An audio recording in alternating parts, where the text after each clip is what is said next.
WhatsApp everyone, welcome back to the channel in this another video, जहां पे आज हम लोग डिस्कशन करेंगे फिजिक्स यानी माने भौतिक विज्ञान, यानी कि आपका क्लास 10th का फिजिक्स का बिल्कुल आसान एक ही वीडियो में कंप्लीट हो जाने वाला, वन शॉट में कंप्लीट हो जाने वाला चैप्टर जिसको आप लोग बोलते हो human I and the colourful world. ठीक है, यानी कि मानव नेत्र और रंगीन संसार। बहुत इंटरेस्टिंग सा चैप्टर है, काफी प्रैक्टिकल भी है क्योंकि आप लोगों की बॉडी पार्ट से जुड़ा हुआ है। आपको इसको बायोलॉजी का कुछ कॉन्सेप्ट भी समझ सकते हो क्योंकि यहाँ पे आप लोग एक बॉडी पार्ट को समझोगे। ठीक है, लेकिन सबसे इंपॉर्टेंट बात क्या है, उस बॉडी पार्ट को कैसे मेंटेन किया जाता है, किस तरीके से जो उसमें डिफेक्ट्स आते हैं उनको मेंटेन किया जाता है, उनसे प्रिवेंट किया जाता है, उनके कारण क्या, ये सारी चीजें हम लोग डिस्कशन करेंगे। तो without wasting time let's get start the video.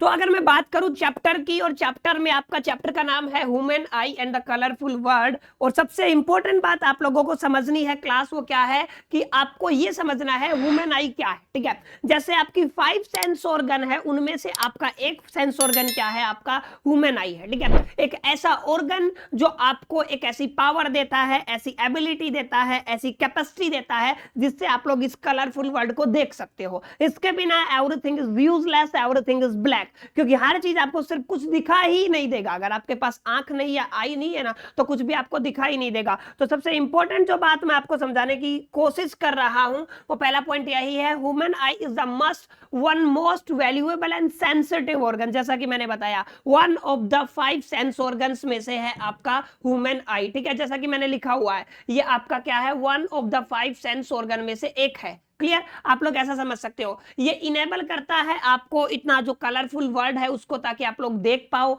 एक एक कलर को एंजॉय कर पाओ, और एक तरीके से आप लोग पूरी जो सृष्टि है उसको अंडरस्टैंड करने में, यूनिवर्स को अंडरस्टैंड करने में आपकी काफी हेल्प करता है। ठीक है, it is impossible to identify the colour. ध्यान से समझे, ये असंभव है कि आप लोग कलर को आइडेंटिफाई करो, किसके बिना, ह्यूमन आई के बिना। या फिर आप लोग सिंपल समझ सकते हो, क्लोज कर लो अगर अपनी आई को, उसके बिना सिर्फ आपको एक ही चीज दिखाई देगी, वो है घोर अंधकार, बिल्कुल काला अंधेरा। क्लियर, तो उम्मीद करता हूं आप लोगों को आई से रिलेटेड एक बेसिक सेंस आपको मिल गई होगी, डायरेक्शन आपको मिल गई होगी कि what is exactly human eyes stales. ठीक है कि नहीं। सबसे इंपॉर्टेंट बात है वो है आपका इसका स्ट्रक्चर, डिफरेंट पार्ट। सीधा मुद्दे पे आता हूं और आपको समझाने की कोशिश करता हूं what is exactly human eyes is look like. तो ये है आपका स्ट्रक्चर ऑफ ह्यूमन आई। हर एक बच्चे को एकदम नीट एंड क्लीन स्ट्रक्चर आपका बनाना आना चाहिए। एग्जामिनेशंस में इस पे के ऊपर क्वेश्चन आता है या फिर इससे रिलेटेड इसके पार्ट से क्वेश्चन आता है, तो मेक श्योर करके इस आप डायग्राम को ध्यान से देखें। ठीक है, अब डायग्राम को ध्यान से देखोगे तो आपको दिखेगा एक पार्ट जो आपका बिल्कुल लास्ट में दिखा हुआ है। ठीक है कि नहीं, जिसको बोलते हैं आप लोग ऑप्टिकल नर्व। ठीक है, ये एक ऐसी नर्व है जो आपकी इमेज को कैरी करती है आपके ब्रेन तक। तो मैं साथ साथ यूजेस भी आपको करा रहा हूं। ठीक है, आपको ध्यान में रखना है what is the optical nerve. ये एक तरीके का ऑप्टिकल नर्व ऐसा नर्व है जो आपकी इमेज, जो आपका जो इमेज बना है आपके माइंड में, ठीक है, उसको कहां तक कैरी करता है, वो आपको कैरी करता है आपके माइंड तक, और इन the form of electrical signal. खास बात आपको बता रहा हूं, जो ये सिग्नल होते हैं कैसे होते हैं, इलेक्ट्रिकल सिग्नल होते हैं। ठीक है, अब पीछे से अगर मैं बात करूं, जो इमेज बनती है ना, जिस स्क्रीन पे बनती है, एक तरीके से आप लोग समझ सकते हो रेटिना इज स्क्रीन, जहां पे आपका इमेज, जो ऑब्जेक्ट आप लोगों ने देखा उसका इमेज बनता है। इसको आप लोग हिंदी में दृष्टि पटल भी बोल सकते हो। ठीक है, एक ऐसा पार्ट ह्यूमन आई का, एक ऐसा स्क्रीन जिसके ऊपर आपका इमेज फॉर्मेशन होता है, क्लास उसको क्या बोलते हैं आप लोग, रेटिना। और वो ऐसे जो इमेज फॉर्मेशन हुआ उसको ऑप्टिकल नर्व उठाती है इन the form of electrical signal, और वो कहां तक पहुंचाती है, आपका ब्रेन तक पहुंचाती है। क्लियर, आई होप कि आपको ये जो आपका ये वाला फर्स्ट पार्ट, जो आपका पहला ऑर्गन था ऑप्टिकल नर्व ह्यूमन आई में, और ये दूसरा क्या आपका रेटिना, आपको समझ में आ गया होगा। क्लियर, अब ये पूरा स्ट्रक्चर है, गोल स्ट्रक्चर आपका आंख का होता है। ठीक है, और इस आंख का अगर मैं डायामीटर की बात करूं, आगे जाके हम लोग क्लियर करेंगे, आपका जो डायामीटर है वो क्लास अप्रोक्सीमेट, अगर मैं बात करूं 2.5 सेंटीमीटर के आसपास होता है। क्लियर है, कुछ बुक में आपको 2.3 मिलेगा, कुछ में आपको 2.5 मिलेगा। That's why I use S word that is called approximate. ठीक है, तो आपका ह्यूमन आई है, उस ह्यूमन आई का जो डायामीटर है क्लास, वो कितना होता है आपका अप्रोक्सीमेट 2.5 सेंटीमीटर या फिर approximate 2.3 centimetre, and even you can choose according to your MCQ. MCQ में अगर ये क्वेश्चन आता है तो आप अपने हिसाब से इसको चूज कर सकते हो। ठीक है, तो ये दोनों मेरे को क्लियर हो गए। Exactly what is optical nerve मेरे को समझ में आ गया। क्लियर, उसके बाद मेरे को समझ में आ गया रेटिना। क्लियर, अब देखो रेटिना से आगे आपको एक लिक्विड फिलअप मिलता है। यस क्लास, क्या मिलता है आपका, एक लिक्विड फिलअप मिलता है। जिसको हम लोग क्या बोलते हैं, विट्रस ह्यूमर, और एक होता है आपका एक्वस ह्यूमर, ठीक है। तो एक ऐसा लिक्विड जो आपका फिलअप होता है ह्यूमन आई के अंदर, ठीक है, एक लिक्विड होता है, ठीक है।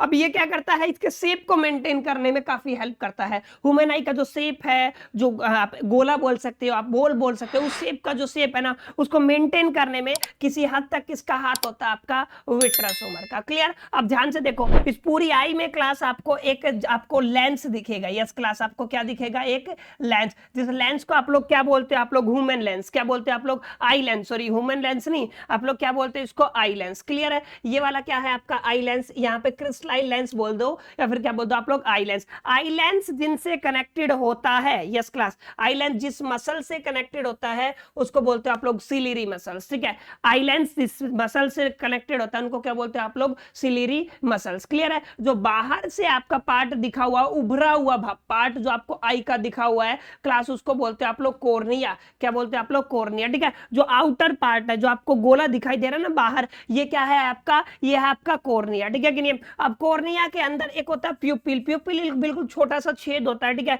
और ये जो शेप है ना, ये जो शेप है, इसको आप लोग क्या बोलते हैं, आइरिस। आइरिस के अंदर क्या होता है आपका प्यूपिल, ठीक है। और इन दोनों के बीच में आपका क्या फिलअप होता है, aqueous humour. One by one समझते हैं। सबसे पहले cornea, cornea is the outer part of the eye, आप लोग कह सकते हो, जिसके थ्रू लाइट एंटर करती है, ठीक है। लाइट आंख के अंदर आपका किसके थ्रू करती है, प्यूपिल के थ्रू करती है। प्यूपिल ही एक रास्ता है जिसके जिसके थ्रू लाइट आपकी आंख में प्रवेश करती है और वहां पे अपना काम दिखाता है कौन, आपका जो क्रिस्टलाइन लेंस है या फिर आई लेंस है, ठीक है। कॉन्वेक्स होता है, कॉन्वेक्स लेंस है क्लास, ध्यान से देखें, ठीक है। और डबल बाई कॉन्वेक्स बोलते हो, ठीक है। कॉन्वेक्स लेंस है, ठीक है, जो यहां से आपका इमेज फॉर्मेशन करता है किसके ऊपर, रेटिना के ऊपर। यस क्लास, कहां पे करता है, रेटिना के ऊपर। क्लियर। अब यहां पे जो ये लेंस है, ये आपका नेचुरल लेंस है, इसकी जो फोकल लेंथ है उनको कंट्रोल करने का काम कौन करती है, सिलियरी मसल, ठीक है। एक बेसिक चीज मैंने आपको बताई, बेसिक अंडरस्टैंडिंग आप लोगों को यहां से हो गई होगी कि ह्यूमन आई कैसा दिखता है, बेसिक बेसिक पार्ट्स ह्यूमन आई के कौन कौन से हैं। राइट नाउ अब एक एक पार्ट को मैं एक्सप्लेन करने जा रहा हूं, ध्यान से समझे। Various part of the human eye, मानव नेत्र के डिफरेंट अंग आप लोग बोल सकते हो, ठीक है। अलग अलग हिस्से आप लोग बोल सकते हो, जिनके बारे में अब हम वन बाय वन क्या करेंगे, डिस्कस करेंगे। जैसा कि पहला आप लोगों को पढ़ा हुआ है, आप लोगों को अभी अभी मैंने पढ़ाया कॉर्निया। तो कॉर्निया क्या होता है आपका, लाइट जिसके थ्रू एंटर करती है ना, एक थिन मेम्ब्रेन जिसको बोलते हैं आप लोग, एक ऐसी थिन मेम्ब्रेन, ठीक है, जिसको आप लोग जहां के जिसके थ्रू लाइट एंटर करती है आई में, उसको क्या बोला जाता है आपका क्लास, कॉर्निया। क्लियर हुआ कि नहीं हुआ। What is the meaning of cornea, आप लोग लिखोगे light enter the I through the thin membrane called the cornea. इसको क्या बोलते हैं आप लोग, कॉर्निया बोलते हो, ठीक है। ये आपकी होती है ट्रांसपेरेंट, सबसे इंपॉर्टेंट बात है, कॉर्निया इज ट्रांसपेरेंट। कैसा होता है, ट्रांसपेरेंट होता है, ठीक है। और ये जो आपका आई बॉल है उसके बिल्कुल फ्रंट में होता है, फ्रंट सरफेस होती है ये। क्लियर है। कैसी सरफेस होती है आपकी, फ्रंट सरफेस होती है। क्लियर। तो ये आपको समझना है what is the meaning of cornea. I hope कि आपको समझ में आ गया होगा। दूसरा है आपका स्क्लेरा। यस क्लास, क्या है आपका, स्केलरा। स्केलरा का मतलब क्या है, जो आपको व्हाइट पार्ट दिख रहा है ना आपकी आंख का, आपकी आई का जो व्हाइट पार्ट है उसको आप लोग क्या बोलते हो, स्केलरा बोलते हो। यस क्लास, क्या बोलते हो आप लोग, sclera. It is outer covering, आप लोग क्या बोलते हो इसको, outer covering, protecting through the white layer cold sclera. ये किससे प्रोटेक्ट होती है, एक व्हाइट लेयर से, जिसको क्या बोलते हैं आप लोग, स्केलरा, ठीक है। तो आपको ह्यूमन आई का जो व्हाइट पार्ट दिख रहा है क्लास, उसको क्या बोला है मैंने, उसको बोला है मैंने उसको स्केलरा। उम्मीद करता हूं आपको दोनों जो ह्यूमन आई के जो बेसिक हैं ये आपको समझ में आ गए होंगे। कॉर्निया क्या होता है, डायग्राम में हम समझ चुके हैं। और दूसरा क्या आपका, स्केलरा। थर्ड काफी इंपॉर्टेंट चीज है जिसको आप लोगों ने क्या बोला है, आपका आई बॉल। अब आई बॉल क्या है, eye ball is spherical in shape. सबसे पहली बात, आई बॉल एक ऐसा पार्ट है ह्यूमन आई का जो स्पेरिकल होता है, किसमें, आप में, शेप में, ठीक है। और जिसका डायमीटर क्लास करीब करीब कितना होता है आपका 2 पॉइंट, जैसा कि मैंने पहले भी बताई है, अप्रोक्सीमेट वैल्यू है क्लास, क्या है आपकी अप्रोक्सीमेट वैल्यू 2.3 सेंटीमीटर। क्लियर। तो यहां से आप लोग अंदाजा लगा सकते हैं आई बॉल का या फिर ह्यूमन आई का जो डायमीटर वो कितना होता है क्लास, आपका होता है अप्रोक्सीमेट 2.3 से 2.5 सेंटीमीटर। क्लियर। अब आगे चले तो आपका क्या है, एक्वस ह्यूमर, जिसके बारे में हम लोग पहले भी डिस्कशन कर चुके हैं। ये एक ऐसा फ्लूइड है जो आपका फिल होता है, yes class, a fluid which fill in the space एक ऐसी स्पेस जो किस किस के बीच में है, कॉर्निया के बीच में और आई लेंस के बीच में। आपकी आई लेंस जो आपको दिखता है, ठीक है, आपकी आंख में जो आपका आई लेंस होता है, और दूसरा क्या है आपका क्लास, आपका कॉर्निया। दोनों काफी इंपॉर्टेंट पार्ट है ह्यूमन आई के। इन दोनों के बीच में जो स्पेस है उसके अंदर आपका एक लिक्विड फिलअप होता है, ठीक है। उस लिक्विड का नाम क्या है, इट्स कॉल्ड, आप लोग क्या बोलते हैं उसको, एक्वस ह्यूमर। क्लियर है। तो वन बाय वन आप जब सीक्वेंसली चीजों को अंडरस्टैंड करते जाते हो, जब आप लोग सीक्वेंसली चीजों को समझते हो ना, तो डेफिनेटली एक फ्रेमवर्क आपके दिमाग में बनता है जिसको बोलते हैं आप लोग visualisation technique, and it is the most powerful technique, ठीक है, जो सबसे लंबे टाइम तक चीजों को याद करने में आपकी हेल्प करती है। तो मैं आपको जिस तरीके से पैटर्न में, जिस बुलेटियंस के थ्रू आपको समझा रहा हूं ना, उसी तरीके से आप लोग नोट करें और उन चीजों के नोट्स बनाए, ठीक है, ताकि आप लोगों का एक फ्रेमवर्क साथ साथ क्या होता रहे, दिमाग में चलता रहे, ठीक है। तो एक बार मैं रिपीट करा देता हूं। Firstly we will discuss about the cornea, it is the outer part जिसको बोलते हो through which the light is enter into the human eyes is called cornea, ठीक है। Second we are discussing about the sclera that is a white layering of an human eye, ठीक है, that is protect the eye from the outer environment, ठीक है, जिसको आप लोग white layer बोलते हैं, that is called sclera. And third we are discussing about the eyeball is the spherical shape, ठीक है, spherical in shape, and its diameter is approximate 2.3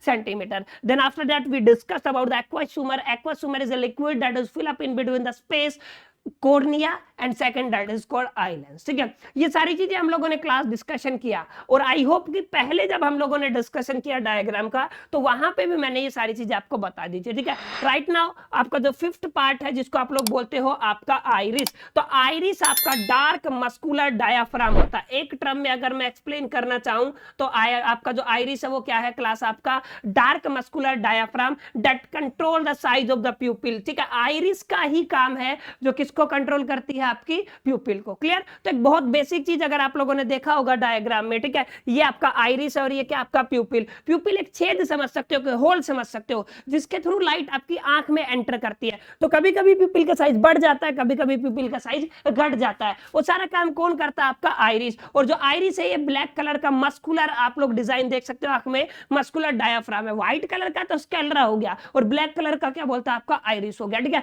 और इसका मेन काम क्या है, क्लास कंट्रोल करना साइज ऑफ द प्यूपिल। क्लियर। बहुत आसान है, आई होप कि आपको समझ में आ गया होगा। This is the fifth part of your human eye, ठीक है। अब आगे चले तो क्लास है आपका 6 जिसको बोलते हैं आप लोग प्यूपिल। प्यूपिल आपका एक स्मॉल ओपनिंग है ह्यूमन आई में, मिडल ऑफ द आइरिस बोल सकते हो आप लोग इसको, ठीक है, जिसके थ्रू लाइट आपका आंख में एंटर करता है, आपकी ह्यूमन आई में एंटर करता है। क्लियर। तो इस तरीके का कुछ ये पार्ट्स है, ठीक है। क्लियर हो गया होगा कैसे कैसे चीजें चलती हैं, ठीक है। अब आपके आई लेंस है, ठीक है। आई लेंस का मतलब क्या है, आपके प्यूपिल के बिहाइंड में होता है, ये आप लोग लिख सकते हो, बिहाइंड ऑफ द प्यूपिल आपका क्या होता है, आई लेंस होता है, जो बिल्कुल ट्रांसपेरेंट है। पहली चीज जो आपका ह्यूमन आई लेंस है क्लास, वो कैसा है, ट्रांसपेरेंट है, flexible and jelly like structure है। यस क्लास, कैसा है आपका, flexible and jelly like structure, ठीक है, जिसको आप लोग क्या बोलते हो, लेंस बोलते हो। अच्छा, एक कॉन्वेक्स लेंस होता है, ये मैंने आपको बताया हुआ है, ठीक है कि नहीं है। By the actions of the ciliary muscles, इसकी फोकल लेंथ को आप लोग क्या कर सकते हो, चेंज कर सकते हो। इट चेंज इट्स शेप और थ्रू द फोकल लाइट, ठीक है, रेटिनाइट, बिकॉज वही है जो मैंने आपको बताया, बिल्कुल सिंपल। सिलियरी मसल्स इसकी फोकल लेंथ को, फोकस को क्या कर सकते हैं, कम या ज्यादा। Power of accommodation we will discuss in after 5 or 6 minutes, ठीक है। Right now next topic is that is called ciliary muscles, ठीक है। Ciliary muscles are capable of modifying the curvature of the lens and thereby affecting the focal length of the lens. In short you can say ciliary muscles are that muscles that are control the focal length of your eye lens. Eye lens की जो focal length है उसको जो control करने वाली muscles है ना, उनको क्या बोल रहे हैं आप लोग, ciliary muscles. That's so simple, बहुत आसान है, ठीक है। फोकल लेंथ है उसको एडजस्ट करना पड़ता है ह्यूमन आई के अकॉर्डिंग, ठीक है। जैसा कैमरा होता है आपका, वो मैनुअल है, ठीक है। ह्यूमन आई आपका क्या है, आपका एक तरीके से आप लोग बोल सकते हो ऑटोमेटिक बोल सकते हो, और वो पूरा ऑटोमेटिक काम कौन हैंडल करता है, कौन टेक ओवर करता है, that is called ciliary muscles, ठीक है। तो ह्यूमन आई जिस मसल्स की हेल्प से अपनी फोकल लेंथ को इंक्रीज या डिक्रीज करती है, जिसको आप लोग पावर ऑफ अकोमोडेशन बोलते हो, ठीक है, वो उसका पूरा काम किसके ऊपर डिपेंड करता है, आपका वो करता है सिलियरी मसल्स, ठीक है। विट्रस ह्यूमर मैंने बता दिया, एक ऐसा क्लियर फ्लूइड होता है, ये कैसा होता है आपका आपका क्लियर फ्लूइड होता है जो फिल होता है आपकी आई में, किस किस के बीच में, आपके लेंस के बीच में और रेटिना के बीच में। क्लियर है? रेटिना और लेंस के बीच में जो लिक्विड फिलअप होता है ना, उसको क्या बोलते हो क्लास? आप लोग बोलते हैं उसको विट्रस ह्यूमर। क्लियर है? और ये आपकी ह्यूमन आई को होल्ड करता है एक पर्टिकुलर शेप में विट्रस ह्यूमर की वजह से। ठीक है? और आगे क्या कह सकते हो? With light being transmitted through into the retina, जिसके थ्रू लाइट है वो क्या करती है रेटिना पे, इसी के थ्रू एज ए मीडियम ये वर्क करता है। ठीक है? क्या करती है? लाइट यहां से जाती है। ठीक है? अब आगे चले तो आपके जैसा कि हम लोगों ने लास्ट टाइम डिस्कशन किया था, that is the most important part of the human I, that is called retina. ठीक है? और रेटिना क्या है? रेटिना आप लोग जैसा कि हम लोगों ने बोला हिंदी मीडियम वाले बच्चों के लिए क्या होता है रेटिना? रेटिना जिसको आप लोग बोलते हो दृष्टि पटल। ठीक है? यानी कि एक ऐसा पार्ट ह्यूमन आई का जिसके ऊपर इमेज फॉर्मेशन होता है, एक ऐसा स्क्रीन बोल सकते हो जहां पे क्या होता है आपका इमेज फॉर्मेशन, उसको क्या बोलते हो क्लास आप लोग? रेटिना। ठीक है? जो इमेज फॉर्मेशन है उस सिग्नल्स को आपको ब्रेन तक पहुंचाना है, और उस ब्रेन तक पहुंचाने का काम कौन करता है? आपका जिसको बोलते हैं आप लोग ऑप्टिकल नर्व्स। ठीक है? And optical nerves are transfer the signal या फिर carry the signal up to the brain in the form of electrical signal. You must remember in the form of electrical signal. और एक खास बात आपको बता देता हूं क्लास कि जो इलेक्ट्रिकल सिग्नल है आपकी बॉडी में डिफरेंट जॉइंट्स के बीच में कन्वर्ट होते हैं एक टाइम पे केमिकल सिग्नल्स की फॉर्म में। ठीक है? ये आपको जरूर जरूर ध्यान में रखना। ऑप्टिकल नर्व का पूरा चैप्टर हम लोग पढ़ेंगे, बायोलॉजी में है आपका कंट्रोल एंड कोऑर्डिनेशन, वहां पे हम लोग इन डेप्थ में इन सारी चीजों की डिस्कशन करेंगे। ठीक है? तो ये था आपका क्लास ह्यूमन आई। आंख का पूरा चक्र आपको समझ में आ गया होगा, ह्यूमन आई आपको समझ में आ गया होगा कि एग्जैक्टली ह्यूमन आई के कितने पार्ट्स होते हैं, कौन सा पार्ट कहां पे काम आता है। ठीक है? और कैसे कैसे वर्क करता है। ठीक है? उम्मीद करता हूं क्लास आपको समझ में आया होगा। ठीक है? अब आगे चले तो आपका प्यूपिल का वर्क समझने की बात है। अब प्यूपिल जरूरी क्यों है? क्योंकि आप लोगों के साथ घटना हुई है। क्या घटना हुई है? Let us consider. याद करो, अगर आप लोग किसी कमरे में हो, बिल्कुल बढ़िया ब्राइट कमरा है आपका, ठीक है, एकदम से लाइट चली जाए तो कुछ टाइम तक आपको कुछ दिखाई नहीं देगा। या किसी आप धूप वाले एटमोस्फियर में जाओ, बाहर बहुत ब्राइट आप लोग माहौल से एकदम अंधेरे कमरे में आते हो, तो एक टाइम तक it's take a quite fraction of the second, ठीक है, वहां पे आपको कुछ दिखाई नहीं देता। वो क्या होता है? वो होता है आपका adjustment of the size of the प्यूपिल, प्यूपिल के साइज में एडजस्टमेंट। ठीक है? अब ध्यान से समझो क्या मतलब है इस चीज का। इस चीज का क्या मतलब है? Iris makes प्यूपिल expand. आइरिस क्या करती है? आपकी प्यूपिल को, कौन? आइरिस, या तो एक्सपेंड करती है या क्या करती है? कॉन्ट्रैक्ट करती है, मतलब सिकुड़ती है या फिर खोलती है। ठीक है? According to intensity of the light. Yes class, क्या हुआ? आपका इंटेंसिटी ऑफ द लाइट के हिसाब से आपका आइरिस आपके प्यूपिल के साइज को बढ़ाता है या घटाता है। दो पॉइंट्स आपको जरूर जरूर ध्यान में रखना है। अगर आपकी लाइट ब्राइट है, अगर लाइट आपकी डिम है, ठीक है, डिम लाइट है तो आपकी आइरिस एक्सपेंड होगी। ठीक है? ये क्या करेगी? प्यूपिल को क्या कर देगी? आपकी एक्सटेंड कर देगी। ठीक है? जिससे कि इसके अंदर से ज्यादा लाइट जा सके। ठीक है? लेकिन अगर लाइट ब्राइट है तो ये होगी आपकी कॉन्ट्रैक्ट। ठीक है? ये प्यूपिल कर देगी। ठीक है? जिससे आपके आंख में क्या होए? कम लाइट जाए। ठीक है? यही रीजन है जब आप लोग एकदम बिल्कुल ब्राइट से लाइट डिम की तरफ जाते हो ना, तो आपका प्यूपिल का साइज बहुत कम होता है, लेकिन डिम में आपका प्यूपिल का साइज बढ़ना चाहिए। तो जो बढ़ने के चक्कर में है ना जो प्रोसेस होता है, इसलिए एक टाइम तक आपको कुछ दिखाई नहीं देता। ठीक है? यहां से क्वेश्चन आ सकता है क्लास प्यूपिल कैसे काम करता है, you can understand it easily. Clear? I hope कि यहां तक आपको समझ में आ गया होगा। ठीक है? अब आगे है आपका पावर ऑफ अकोमोडेशन। अकोमोडेशन का मतलब, पावर ऑफ अकोमोडेशन का मतलब क्या है कि जो आपकी ह्यूमन आई है और ह्यूमन आई में एक ह्यूमन आई लेंस लगा हुआ है। ठीक है? ये आई लेंस क्या करता है? आपके उसके पास एबिलिटी होती है फोकल लेंथ को चेंज करने की। वो एबिलिटी क्या कहलाती है? Power of accommodation. ठीक है? देखो क्या लिखा हुआ है, द एबिलिटी। यस क्लास, क्या लिखा हुआ आपका? The ability of a eye lens, ठीक है, to adjust its focal length. यानी कि क्या एडजस्ट कर सके? इसकी फोकल लेंथ को क्या कर सके? एडजस्ट कर सके। इसका जो एबिलिटी है क्लास, इसको क्या बोलते हैं आप लोग? Power of accommodation. Yes class, क्या बोलते हैं आप लोग? Power of accommodation. आ सकता है पेपर में, काफी बार आया हुआ है। ठीक है? ये मैंने बताया कब रिलैक्स करता है सिलियरी मसल्स और कब कॉन्ट्रैक्ट करता है। ठीक है? अब ध्यान से देखें, अगर आपका सिलियरी मसल्स की मैं बात करूं, अगर रिलैक्स किया, आई लेंस आपका पतला हो जाएगा। ठीक है? इंक्रीज हो जाएगी फोकल लेंथ। ठीक है? और ये इनेबल करेगा डिस्टेंस के ऑब्जेक्ट को देखने के लिए। क्लियर? अगर आपकी सिलियरी मसल से रिलैक्स करती हैं तो आपका आई लेंस कैसा हो जाता है, थिन हो जाता है, फोकल लेंथ बढ़ जाती है एंड आपका डिस्टेंस को ऑब्जेक्ट आप लोग देख सकते हो, ठीक है। लेकिन अगर ये कॉन्ट्रैक्ट किया, ठीक है, सिकुड़ गया, तो आई लेंस क्या हो जाएगा, थिक हो जाएगा, मोटा हो जाएगा, ठीक है, और फोकल लेंथ क्या हो जाएगी, डिक्रीज हो जाएगी, और नियर बाई ऑब्जेक्ट को आप लोग क्लियरली देख सकते हो, ठीक है। ये काफी इंटरेस्टिंग सी चीजें हैं, पावर अकोमोडेशन के केस में 1 या 2 नंबर के लिए यहाँ से चीजें आ सकती है, ठीक है। आई होप कि यहां तक आपको क्लास समझ में आया होगा, ठीक है। 5 मिनट में आपको देता हूं, फटाफट से डायग्राम बनाओ, ठीक है, ये सारी चीजें लिखो, ठीक है। उसके बाद हम लोग डिस्कशन करेंगे ये ह्यूमन आई में कितने टाइप के डिफेक्ट्स होते हैं और कैसे आप लोग उस चीज को प्रिवेंट कर सकते हैं। तो आप लोगों के पास 5 मिनट है, डू फास्ट।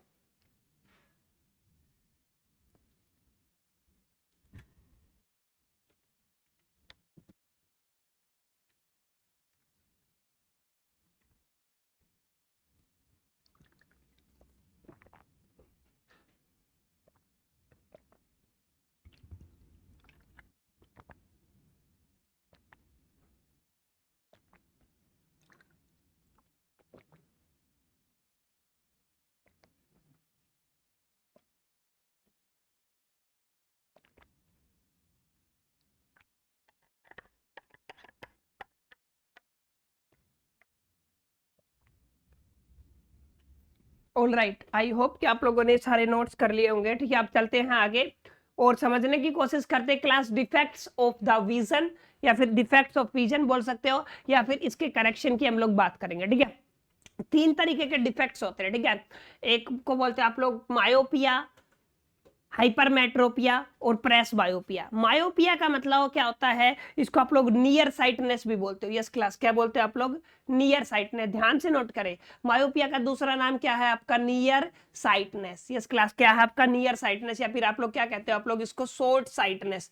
होता क्या है, जिसको ये बीमारी होती है, जिसको डिफेक्ट होता है जिसकी आंख में, उस केस में उसको सिर्फ पास की चीजें तो दिखती है लेकिन दूर की चीजें नहीं दिखती है, ठीक है। इसको क्या बोलते हैं आप लोग, मायोपिया। क्लियर। अब यहाँ पे ध्यान से देखो, मायोपिया होने का रीजन क्या है, आपकी आई बॉल का साइज बढ़ जाना, फोकल लेंथ का जो साइज है वो घट जाना, ये इसके कॉजेज है, ठीक है। तो ये मैंने लिखा हुआ है, ए पर्सन विद मायोपिया, एक ऐसा आदमी जिसको myopia, can see near by objects clearly. वो क्या देख सकता है, नियर बाई ऑब्जेक्ट्स को देख सकता है, ठीक है। लेकिन वो क्या नहीं देख सकता, डिस्टेंस ऑब्जेक्ट को नहीं देखता। एक person with this defect has a far point nearer than infinity. वो जो मैंने बताया आपको वही सेम बात है, ठीक है। अब इसके कॉजेज क्या है, excessive curvature of the eye lens, eye lens का एक्सेसिव कर्वेचर, और elongation of the eyeball, eyeball का क्या, इनलोगेशन, ठीक है। अब इसको करेक्ट कैसे किया जाता है क्लास, इसको करेक्ट करने का सिर्फ एक ही तरीका है, वो क्या है आपका कॉनकेव लेंस। यस क्लास, क्या है आपका कॉनकेव लेंस, ठीक है। अब देखो ध्यान से, ये बिल्कुल सही आदमी है, यानी कि जिसकी आंख में कोई डिफेक्ट नहीं है, ठीक है। तो आपका जो इमेज है प्रॉपर क्या हो रहा है, आपका रेटिना पर बन रहा है, ठीक है। लेकिन ये है आपका आई बॉल, क्लियर है। ये आई बॉल बढ़ गया यानी कि आपको मायोपिया हो गया। अगर आपका आई बॉल बढ़ गया तो ये जो साइज है ये बढ़ जाएगा ना, यानी कि ये जो जहां पे इमेज बन रहा था यहाँ पे बनेगा, अंदर बनेगा, क्लियर है। यहाँ पे आपकी बार क्या बन रहा है, आपका इमेज बन रहा है, रेटिना पे तो बन ही नहीं रहा, तो दिखना क्या हो जाता है, इसको बंद हो जाता है, ठीक है। दैट्स व्हाई मैंने अब क्या किया, यहाँ पे कॉनकेव लेंस लगाया, इसने करेक्ट किया और इसकी इमेज फॉर्मेशन बिल्कुल रेटिना पे करा दी, ठीक है। तो इस तरीके से कॉनकेव लेंस की हेल्प से आप लोग मायोपिया को क्या कर सकते हो, करेक्ट कर सकते हो। आई बॉल का साइज क्या हो गया, बढ़ गया, ठीक है। अब सेकंड क्या है आपका, हाइपरमेट्रोपिया। यस क्लास, क्या है आपका, हाइपरमेट्रोपिया। और हाइपरमेट्रोपिया को हम लोग क्या बोलते हैं, फार साइटनेस। और सेकंड क्या है आपका, लॉन्ग साइटनेस। इसमें दूर की चीजें, डिस्टेंस ऑब्जेक्ट तो इसको क्लियरली दिखते हैं लेकिन ये क्या नहीं देख पाता, नियर बाई ऑब्जेक्ट को। अच्छा, इसके रीजन क्या है, इसके 2 ही रीजन है, आपका फोकल लेंथ का क्या हो जाना, बड़ा हो जाना, बढ़ जाना, वहां पे घटा हुआ था, और आई बाल का छोटा हो जाना। और इसको किसकी हेल्प से हम लोग करेक्ट कर सकते हैं, कॉन्वेक्स लेंस की हेल्प से, ठीक है। अब देखो, आई बॉल का साइज छोटा होगा तो इमेज पीछे बनेगी, ये करेक्ट था। इसका साइज छोटा हो गया तो इमेज बाहर बन गई, मैंने क्या लगा दिया यहाँ पे, आपका कॉन्वेक्स लगा दिया, तो इसने बिल्कुल करेक्ट कर दिया, ठीक है। तो आप लोग क्या कह सकते हो, आप लोग कह सकते हो कि जो आपका हाइपरमेट्रोपिया है उसके केस में तीनों डायग्राम आपको आने चाहिए, और कौन हेल्प करेगा, इसका कॉन्वेक्स लेंस, ठीक है। अच्छा, एक है आपका प्रेस बायोपिया। कुछ ऐसे आदमी जिनको दोनों तरीके की दिक्कतें होती है, दोनों तरीके के डिफेक्ट होते हैं, प्रेस बायोपिया और मायोपिया और hypermetropia, short sightedness and long sightedness. उनको ना तो क्लियरली दूर का दिखता है ना क्लियरली, पास का दिखता है, तो उनको क्या बोलते हैं आप लोग, प्रेस बायोपिया, ठीक है। और जर्नली यहाँ पे बाई लेंस यूज करते हैं हम लोग इस तरीके से, ऊपर एक लेंस और नीचे एक लेंस, उनके चश्मे की बात कर रहा हूं मैं, ठीक है, इस तरीके से, ठीक है। तो बाई लेंस हम लोग क्या करते हैं, यूज करते हैं, ठीक है। तो यहाँ पे आप लोग देखो रीजन क्या है, ग्रेजुअली वीकनेस, क्या कारण है इसका, आपका मसिलरी मसल्स में वीकनेस, ठीक है, और उनका डिक्रीज हो जाना, क्या, flexibility of the eye lens की फ्लेक्सिबिलिटी डिक्रीज हो जाती है, और उनके सिलरी मसल्स क्या हो जाती है, कमजोर, एज लोगों में बात हो रही है, ठीक है। तो उनको क्या बोलते हैं आप लोग, प्रेस बायोपिया। इसका करेक्शन कैसे किया जाता है, बाइफोकल लेंस, यानी कि दोनों हम लोग यूज करते हैं, कॉनकेव एंड कॉन्वेक्स, ठीक है, जैसा कि मैंने डायग्राम में बताया। क्लियर, आई होप कि तीनों तरीके के डिफेक्ट्स आपको समझ में आ गए होंगे। एक और चौथा है जिसको मैंने क्या बोला है, आपका कैटरेक्ट्स। अब कैटरेक्ट्स का मतलब क्या है, ठीक है। अब कैटरेक्ट्स में क्या होता है, जैसे जैसे एक आदमी ओल्ड होता जाता है ना, एज के साथ जो आपका लेंस है वो व्हाइट और मिल्की हो जाता है, सॉरी क्लाउडी और मिल्की, यानी कि ध्यान से देखिए, स्ट्रक्चर ध्यान से देखिए, इस तरीके का दिखाई देने लगता है, ठीक है। क्या बोलते हैं आप इसको, आपका ये कैसा हो जाता है, आपका मिल्की हो जाता है, या फिर क्या हो जाता है, आप लोग क्या बोलते हैं इसको, क्लाउडी। क्लियर, ये हो जाता है आपका क्लाउडी, ये लेंस है, क्या है आपका लेंस है, ठीक है। तो अब यहां से आपका क्या होगा, आपकी साइटनेस खत्म हो जाएगी, देखने की क्षमता आपकी क्या हो जाएगी, खत्म। इसको क्या बोलते हैं आप लोग, कैटरेक्ट्स, ठीक है। अब ये क्यों होता है, partially complete loss of the vision, इसकी वजह से क्या होता है आपका, कुछ हद तक या फिर कंप्लीट लॉस हो सकता है विजन का, और इसको सही कैसे किया जाता है सर्जरी के थ्रू, जिसको आप लोग क्या बोलते हो, कैटरेक्ट सर्जरी। क्लियर है, तो ये आप लोग डेफिनेशन है, बहुत आसान सी, ज्यादा डिफिकल्ट है नहीं, आप लोग पढ़ सकते हो और समझ सकते हो, ठीक है। अच्छा, अब हम लोग समझेंगे refraction of the light through the prism. अगर आप लोगों ने मेरा वो वाला वीडियो नहीं देखा जिसमें मैंने लाइट रिफ्लेक्शन एंड रिफ्रैक्शन को पढ़ाया, तो मैं यहाँ पे डिस्क्रिप्शन में आपको लिंक दे रहा हूँ, फटाफट से जाओ वहां पे पढ़ो रिफ्रैक्शन क्या होता है, तभी आप लोग यहाँ पे समझ पाओगे। जब लाइट एक मीडियम से और दूसरे मीडियम में एंटर करती है ना क्लास, तो अपने जो पाथ है उससे बेंट हो जाती है, इसको क्या बोलते हैं आप लोग, रिफ्रैक्शन। और यहाँ पे ये है आपका प्रिज्म। क्लियर है, जो लाइट आके गिरती है उसको बोलते हैं आप लोग इंसिडेंट बीम या इंसिडेंट लाइट, ठीक है। ये क्या है आपका नॉर्मल, अब ये जानी ऐसे चाहिए थी, इसको बोलते हैं एंगल ऑफ डेविएशन, लेकिन ऐसे मुड़ गई रिफ्रैक्शन की वजह से, फिर ऐसे मुड़ गई, इसको बोलते हैं आप लोग emergent beam, angle of emergence E से रिप्रेजेंट किया है, ठीक है। ये एंगल ऑफ इंसिडेंट, और ये क्या आपका एंगल ऑफ रिफ्लेक्शन, ये आ रहा है तो ये भी क्या हो गया आपका आर, ठीक है। बिल्कुल सिंपल है, एक डायग्राम के थ्रू आप लोग क्या कर सकते हो, समझ सकते हो, ठीक है। कुछ इस तरीके का प्रिज्म आपको दिखता है, ठीक है। अच्छा, तीनों प्लेन्स इक्वल होते हैं, इसलिए हर एंगल इसका कितने का होता है आपका 60 डिग्री का। तो एंगल ऑफ प्रिज्म हम लोग कितना लेके चलते क्लास, यहाँ पे 60 डिग्री। मान लो ये ए से रिप्रेजेंट किया, ठीक है, तो ये क्या होगा क्लास आपका angle of prism, yes class क्या होगा आपका एंगल ऑफ प्रिज्म। क्लियर है, और यहाँ पे 3 सरफेसेज आपको मिलेंगी, सरफेस नंबर 1, ये क्या है आपका सरफेस नंबर, ये 1 मान लो, और ये वाला क्या मान लो 2, और ये वाला क्या आपका सरफेस नंबर 3। 3 सरफेसेज है, हर कितने एंगल पे झुकी हुई है, 60 डिग्री पे, और ये वाला एंगल जैसे ये क्या कहलाता है आपका एंगल ऑफ प्रिज्म, ठीक है। इससे ज्यादा आपसे अब नहीं पूछा जाएगा, अभी लेटेस्ट सिलेबस की अगर मैं बात करूँ इस हिसाब से, ठीक है। तो आप लोग इसको अच्छे से बना ले, ठीक है। राइट नाउ काफी इंटरेस्टिंग चीज है जिसको बोलते हैं आप लोग डिस्पर्जन। डिस्पर्जन आप लोगों ने अपनी जिंदगी में बहुत बार देखा है क्लास, मतलब क्या है, अब सनलाइट है या फिर आप लोग कोई भी लाइट ले लो, वो व्हाइट कलर की होती है, लेकिन उसका व्हाइट कलर का 7 कलर में टूटना, 7 अलग अलग कलर में टूटना, वो क्या कहलाता है आपका, वो कहलाता है आपका डिस्पर्जन ऑफ लाइट। क्लियर है, तो यही मैंने लिखा है द स्प्लिटिंग, यस क्लास मैंने क्या लिखा हुआ, splitting of white light into the component colours when it passes through a glass prism. इसको क्या बोलते हैं आप लोग, डिस्पर्जन ऑफ लाइट। जब हम इसको डिस्पर्जन क्या मतलब क्या, किसी भी प्रिज्म से निकाले तो व्हाइट लाइट आपका 7 कलर में टूट जाए, ठीक है, जिसके लिए आप लोग क्या फॉर्मूला यूज करते हो, विबग्योर। यस क्लास क्या करते हो आप लोग, विबग्योर, यानी कि आपका क्या होता है, violet, indigo, blue, green, yellow, orange और रेड, ये 7 कलर में क्या हो जाता है आपका, टूट जाता है। इस प्रोसेस को क्या बोलते हो क्लास आप लोग, डिस्पर्जन ऑफ लाइट। क्लियर, अब ध्यान से देखो, द वेरियस कलर आर, मैंने बताया विबग्योर है violet, indigo, blue, green, yellow, orange and red, ठीक है। The sequence of colour remember as a VIBGYOR, आप लोग याद कर सकते हो कौन से फॉर्मूले से, विबग्योर से, मैंने बता दिया। ये जो बैंड बना है ना 7 कलर का, इसको आप लोग बोलते हो स्पेक्ट्रम। यस क्लास क्या बोलते हैं आप लोग, स्पेक्ट्रम। स्पेक्ट्रम, ठीक है। स्पेक्ट्रम का मतलब क्या है, band of 7 colour obtain during the dispersion through the prism is called spectrum. इसको क्या बोला जाता है, स्पेक्ट्रम, क्योंकि यहाँ पे कितने कलर का कॉम्बिनेशन है, 7 कलर का, ठीक है। तो ये क्या होता है क्लास आपका डिस्पर्जन, ठीक है। Dispersion is the process of splitting of white light into 7 colours when the light is passes through the prism is called dispersion, and during the dispersion white light is break down into the 7 color that is maybe remember from the formula Vibgyor, violet, indigo, blue, green, yellow, orange and red, ठीक है कि नहीं। ये आप लोगों को थोड़ा सा ध्यान में रखना है, ठीक है। एंड दस ये आपको जो सीक्वेंस मिला band of the 7 colour is known and spectrum, इसको क्या बोलते हैं आप लोग क्लास, स्पेक्ट्रम। समझ में आ गया होगा, ठीक है। अच्छा, अगर रिकॉम्बिनेशन कर देते हैं, जैसे व्हाइट लाइट किस में टूट गया, 7 कलर में, 7 कलर के आगे उल्टा प्रिज्म लगा दो तो वापस किस में टूट जाएगा, ये वो किस में कन्वर्ट हो जाएगी, ये लाइट व्हाइट लाइट में, ठीक है। तो ये जो है ना, इसको बोलते हैं आप लोग recombination of the dispersion of light, ठीक है। क्या बोलते हो क्लास आप इसको, recombination of dispersion of light. बहुत आसान है, बिल्कुल सिंपल तरीके से आप लोग इसको कर सकते हो, ज्यादा डिफिकल्ट टास्क है नहीं। क्लियर, आई होप कि यहां तक आपको समझ में आ गया होगा, ठीक है। नाउ अभी है आपका rainbow formation. Rainbow formation is also an example of the dispersion of the light, लेकिन बात ये है कि वहां पे डिस्पर्जन के लिए आपको प्रिज्म चाहिए था, यहाँ पे प्रिज्म का काम है वो करती है आपकी वाटर ड्रॉपलेट्स, ठीक है। वाटर ड्रॉपलेट्स बिहेव या फिर work as a just like a prism, ठीक है। जैसे ही आपकी व्हाइट लाइट वाटर ड्रॉप से टकराती है, इसके अंदर से गुजरती है, तो किस में कलर में टूट जाती है, 7 कलर में। और ये जो रेनबो फॉर्मेशन होती है ना, ये अपोजिट टू द सनलाइट होती है, आपको थोड़ा ध्यान में रखना, ठीक है। ये क्या होती है आपकी अपोजिट टू द सनलाइट, ठीक है। और वाटर ड्रॉप किसका काम कर रही है क्लास आपके यहाँ पे, वो कर रही है आपके प्रिज्म का काम। क्लियर, किसका कर रही है, आपका प्रिज्म का, ठीक है। तो rainbow is a natural spectrum, जैसा कि आपने लिखा हुआ है, ठीक है।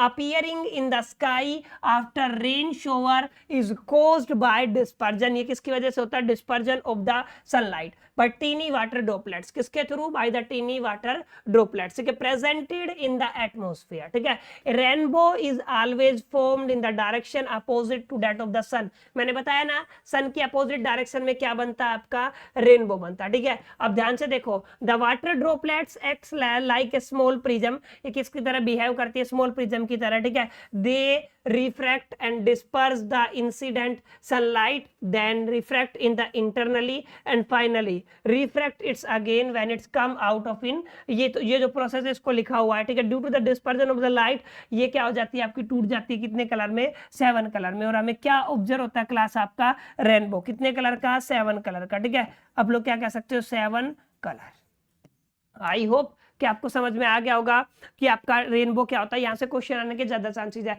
एटमॉस्फेरिक रिफ्रैक्शन, एक ऐसा रिफ्रैक्शन जिसमें एटमॉस्फेयर का अपना एक रोल होता है। रिफ्रैक्शन ऑफ द लाइट, क्या लिखा हुआ है, ध्यान से देखो, refraction of the light caused by the earth atmosphere. Earth atmosphere की वजह से जो होता है उसको क्या बोलते हैं आप लोग, एटमॉस्फेरिक रिफ्रैक्शन। यहाँ पे अलग अलग गैसेज होती है और सबका अपना, जिससे लाइट पास करती है ना, तो उनके अंदर से अलग अलग स्पीड होती है, ठीक है। उस हिसाब से क्या होता है आपका, ये इसको बोलते हैं एटमॉस्फेरिक रिफ्रैक्शन, जिसकी वजह से आपको स्टार ट्विंकल होते हुए दिखाई देते हैं। इस class twinkling of the star. अब क्या होता है, ध्यान से देखो, अब लाइट आ रही है, स्टार एक जगह है, उसकी अपनी एक रोशनी है, ठीक है। वो एक लाइट एटमॉस्फेयर में एंटर की तो एक गैस मिली, रिफ्रैक्ट होगी, दूसरी गैस मिली, रिफ्रैक्ट होगी, तीसरी गैस मिली, रिफ्रैक्ट होगी, रिफ्रैक्शन। और लेकिन एटमॉस्फेयर के थ्रू है, इसलिए क्या बोलते हैं आप लोग इसको, एटमॉस्फेरिक रिफ्रैक्शन। और इस एटमॉस्फेरिक रिफ्रैक्शन की वजह से अब ये लाइट क्या हो रही है, अपीरेंट हो रही है, ठीक है। तो आपको क्या दिख रहा है कि आपका जो स्टार है वो क्या कर रहा है, ऐसे आपका ट्विंकल कर रहा है, लेकिन twinkle of the star is the application of the atmospheric refraction. Clear, यही सारी कहानी मैंने यहाँ पे लिखी हुई है। रेयर से डेंसर, डेंसर से रेयर आप सभी ने पढ़ा हुआ है। लाइट के केस में रेयर से डेंसर है तो टुवर्ड्स नॉर्मल होगी, और डेंसर से रेयर है तो अवे फ्रॉम द नॉर्मल होगी। ये सारी चीजें हम लोग रिफ्रैक्शन के केस में डिस्कस कर चुके हैं। यहाँ पे आप लोग समझो, twinkling of the star is a practical example of the atmospheric refraction. Clear है, मैंने आपको प्रैक्टिकली समझा दिया किस तरीके से वो आपको ट्विंकल होता हुआ दिखाई देता है, ठीक है। ये ध्यान से देखो, ये अलग अलग गैसेज हैं, अभी टकराएगी बार बार, ठीक है। और ऐसे ऐसे आपको क्या होता दिखेगा, ट्विंकलिंग ऑफ द स्टार।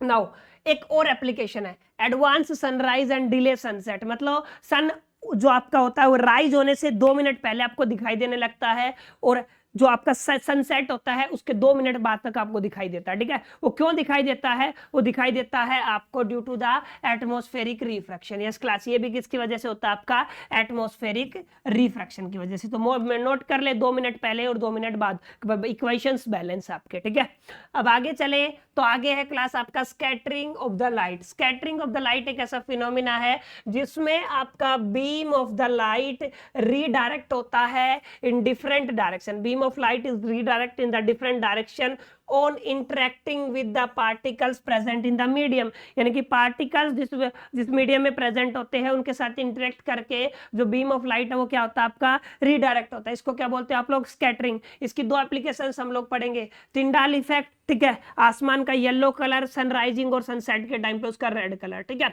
अब देखो ध्यान से, टिंडाल इफेक्ट क्या होता है? जैसे ये लाइट आ रही है, लाइट की बीम आ रही है, ठीक है, ये क्या करेगा? रीडायरेक्ट करेगा अपनी डायरेक्शन को। कब? जब इसके अंदर पार्टिकल होंगे। तो आपने देखा होगा ये कुछ इस तरीके का शेप होता है जंगल में। ये जो आपको बीम्स दिख रही है ना, ये किसका एग्जांपल है सर क्लास? ये सन टिंडाल इफेक्ट का। यही क्या होता है? आपका टिंडाल इफेक्ट। आपने घर में भी देखा होगा। ये क्या है क्लास? आपका टिंडाल इफेक्ट। ठीक है, और ये किसका एग्जांपल है? ये है स्कैटरिंग ऑफ द लाइट। आसमान का कलर ब्लू क्यों दिखाई देता है?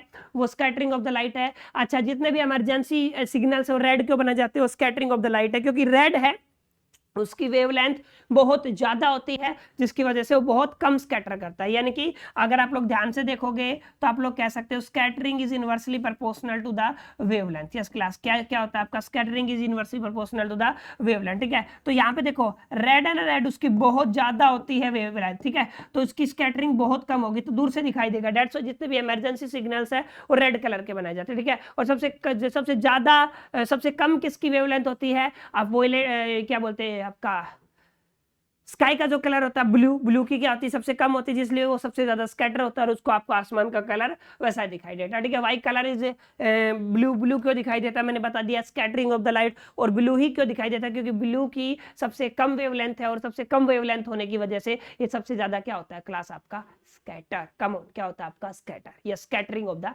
लाइट। ठीक है, तो दोनों चीजें आपको क्या करना? सबसे कम स्कैटर कौन होता है? रेड, क्योंकि उसकी वेवलेंथ बहुत ज्यादा है। क्लियर है? ये आई होप कि आपको समझ में आ गया होगा किस तरीके से आप लोग समझ सकते हो। ठीक है, बाकी आई होप कि चैप्टर आपको क्लास समझ में आया होगा बड़े ही आसान तरीके से, इंटरेस्टिंग तरीके से, according to the latest CBSE syllabus. मैंने हर टॉपिक को कवर किया बिल्कुल आसान लैंग्वेज में and with the load of the diagrams. उम्मीद करता हूं आप लोगों को चैप्टर अच्छा लगा होगा, समझ में आया होगा। अगर समझ में आया तो फटाफट से लाइक करो, वीडियो को अपने फ्रेंड्स के साथ शेयर करो जितने भी ग्रुप्स में, ताकि सबकी हेल्प हो। और अगर चैनल पर नए हो तो सब्सक्राइब करो। बाकी मिलते हैं नेक्स्ट वीडियो में, तब तक के लिए मेरी तरफ से ऑल द बेस्ट।